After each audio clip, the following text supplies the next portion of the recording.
Beenleigh Uniting Church is located at 32 to 50 Mount Warren Boulevard, Mount Warren Park. The building is a two-storey building. The top floor of the building contains the church auditorium, Wesley Hall and a kitchen. The lower level contains the church office, Cromwell room and additional tenanted office space. There are multiple exits from the building and assembly points at the front and the rear of the building.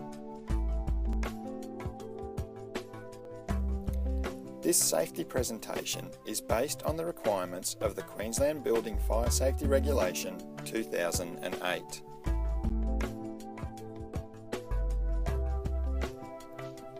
In this presentation, we will look at the escape routes, exits and assembly areas, the location of the firefighting equipment, the use of the firefighting equipment, and finally, the evacuation procedure itself. As part of this procedure, we will also look at the specific duties of event leaders and assistants.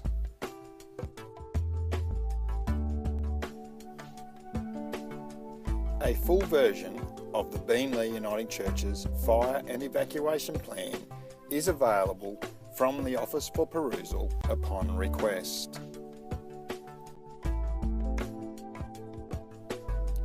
Now, let's look at the escape routes and exits. It is important that you are familiar with all escape routes. In the event that your main escape route is blocked, you will need to use the alternative evacuation route. If you are in Wesley Hall, the primary exit route is through the main entry doors. Move to the main entry doors and proceed across the covered area to the pedestrian crossing. Walk across the crossing, through the car park and meet at the assembly point in the front corner of the car park.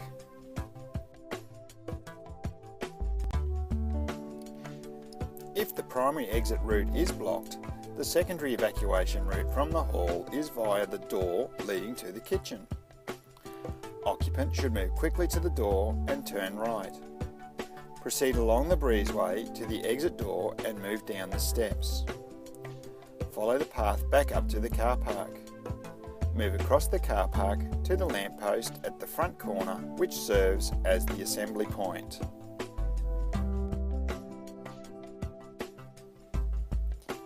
In the unlikely event that following the path around the building to the car park is unsafe, then occupants should assemble on the grass area behind the building, pending further instruction from the evacuation coordinators or fire officers.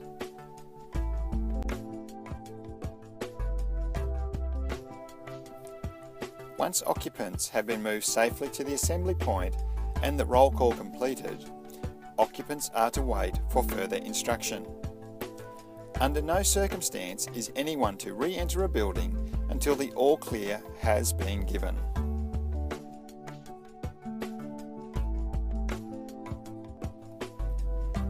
Now, let's look at the locations of the various pieces of firefighting equipment.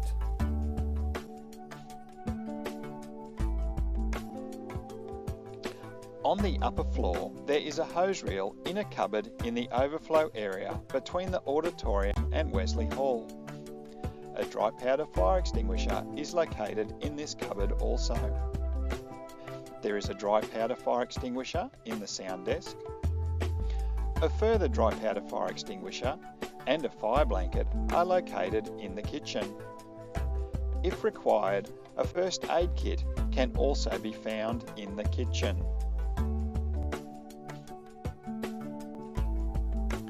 Firstly, it is important that you only use the firefighting equipment if it is safe to do so and you are confident in using it. Fires can be dangerous, and you should always be certain that you will not endanger yourself or others when attempting to put out a fire.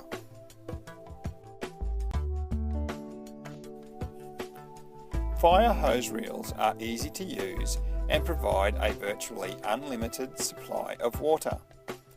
The hose should be extended to reach most areas of the building. A hose reel is suitable for use on a paper, textile, wood, and most plastic and rubber fires. Do not use the hose reel to fight an electrical fire. Water conducts electricity, so using a fire hose reel on an electrical fire could lead to electrocution. A fire hose reel contains hoses that are 36 metres in length.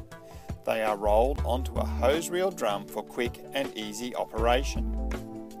The nozzle of the hose reel is housed in a special bracket designed to ensure that it is stored with the control valve in the off position for operator safety.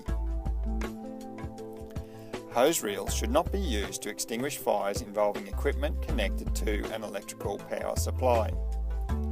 They should also not be used on fires that involve flammable liquids.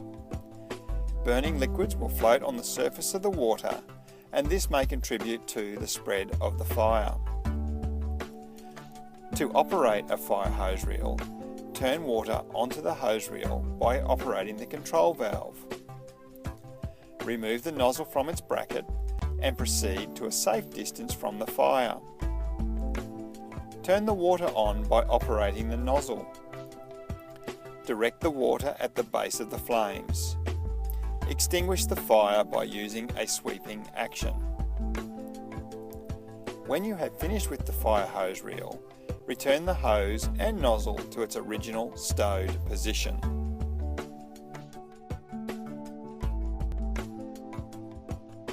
All the fire extinguishers in Beenleigh Uniting Church are white-banded dry chemical fire extinguishers. Dry chemical fire extinguishers contain a powdered substance that, when discharged, can be used on most classes of fire, including equipment that is connected to an electrical source.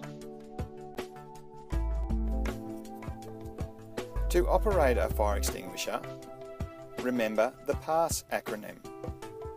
P, pull the pin. A, aim the nozzle. S, squeeze the trigger. And S, sweep the fire side to side.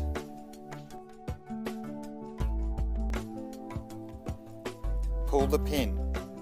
Hold the extinguisher upright and twist the pin to break the seal. Once this has been done, pull the pin to release the trigger. This will allow you to discharge the extinguisher.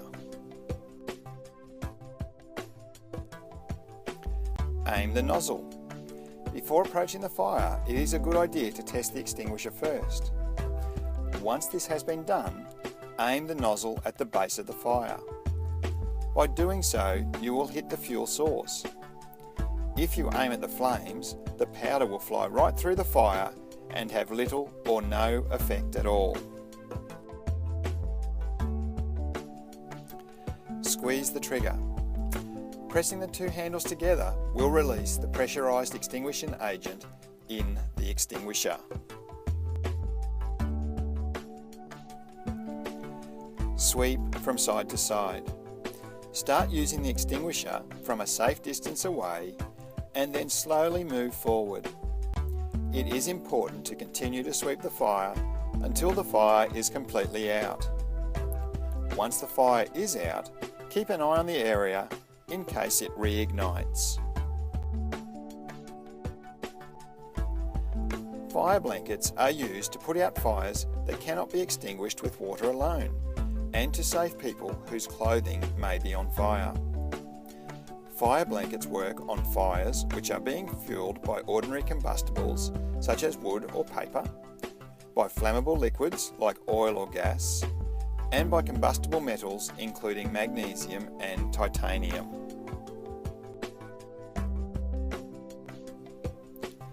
To use the fire blanket, you will first need to remove the fire blanket from its wall-mounted holder.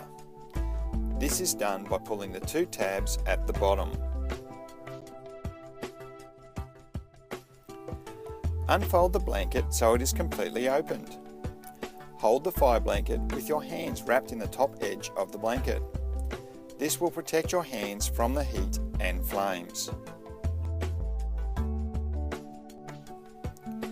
Cover the flames completely with the fire blanket by throwing or placing the blanket on top of the fire and leaving it there until the fire goes out.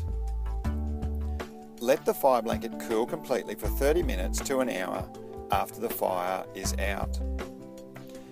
As most fire blankets are designed to be reused, it can then be folded up and returned to the wall-mounted holder.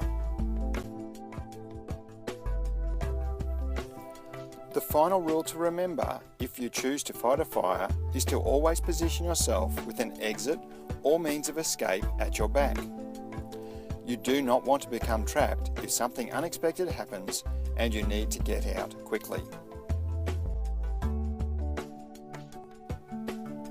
Now, let's look at the evacuation procedure. If you are the first person to locate a fire, alert the group leader and, only if it is safe to do so, attempt to extinguish the fire. Remember to make sure you have a clear exit before doing so. Meanwhile, other members of the group should prepare to evacuate.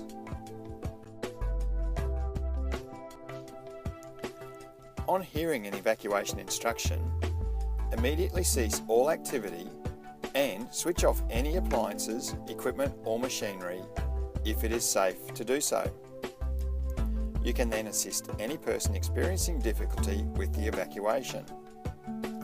Take a quick look to your left and right to see who is standing or sitting nearby. Walk quickly and calmly to the assembly area via the nearest exit. At the assembly area, form into groups to assist the leader to ensure everyone has been safely evacuated. Report to the leader if you cannot locate the person that was to your left or right before you evacuated. Do not re-enter the building. Remain at the assembly area until otherwise instructed. If for any reason you need to leave before the all clear is given, please let the leader know that you are leaving.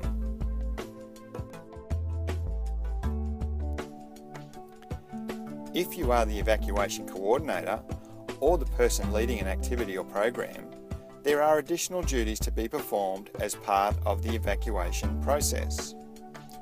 You need to investigate the fire situation. If there is any doubt regarding whether there is a fire situation, call the fire service. You must ensure the safe evacuation of all occupants from the building. Account for all occupants at the assembly area. Ensure occupants do not attempt to re-enter the building until it is safe to do so, and meet the fire service and advise them of any information relevant to the emergency. As there are a number of tasks needing to be completed, it may be necessary to share these duties between attendees to ensure a safe evacuation. It is recommended that the evacuation coordinator or the person leading an activity allocate tasks at the beginning of each event.